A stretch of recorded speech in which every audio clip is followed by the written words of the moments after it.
നമ്മളോട് ആളുകൾ ഒരു വേദാന്ത ആചാര്യൻ പഠിപ്പിക്കുന്ന ആളെന്ന നിലയിൽ ഭഗവത്ഗീതയിൽ നിന്നുള്ള അങ്ങനെയൊക്കെ ഉള്ള ചോദ്യങ്ങളെ നമ്മൾ നേരിടുന്നുണ്ട്, ഉത്തരം പറയുന്നുണ്ട്. ഇതല്ലാത്ത ചോദ്യങ്ങളുണ്ട്. സ്വാമി, ആശ്രമം കത്തിച്ച കേസ് എന്തായി? ഇടയ്ക്കിടയ്ക്ക് നിങ്ങളും ചിലപ്പോൾ കേൾക്കുന്നുണ്ടാവുമല്ലോ. ആശ്രമം കത്തിച്ച കേസ് എന്താണ്?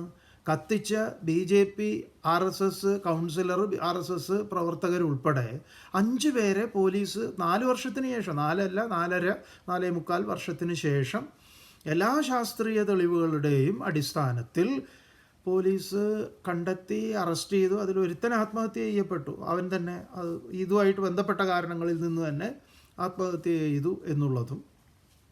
എന്തായാലും BJP കൗൺസിലർ ഉൾപ്പെടെ തിരുവനന്തപുരത്ത് ഗിരികുമാർ എന്ന് പറയുന്ന BJP കൗൺസിലർ ജാമ്യം കിട്ടാതെ കുറേ കാലം ജയിലിൽ കിടന്നു. കാര്യങ്ങളൊക്കെ എല്ലാം നന്നായി അറിയുന്ന ആൾ ചോദിക്കുകയാണ് വീണ്ടും, അല്ല സ്വാമി, ആശ്രമം കത്തിച്ച കേസ് എന്തായിന്ന്? അതൊരു ചോദ്യമാണോ? അല്ല. ഇതുപോലെ നിങ്ങളും നേരിടുന്നുണ്ടാവും ചില പരിഹാസ ചോദ്യങ്ങൾ. അപ്പോൾ ഇത് കഴിഞ്ഞ 4.5 വർഷം നമ്മൾ കേട്ടിട്ടുണ്ട് പല ഭാഗത്തുനിന്ന്.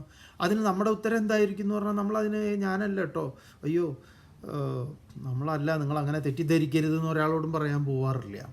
നിങ്ങളിത് പഠിച്ചു കഴിഞ്ഞാൽ നിങ്ങൾക്ക് മനസ്സിലാവും ഇയാളുടെ ഈ ചോദ്യം ഏത് ദാരിദ്ര്യത്തിൽ നിന്ന് വരുന്നതാണ്.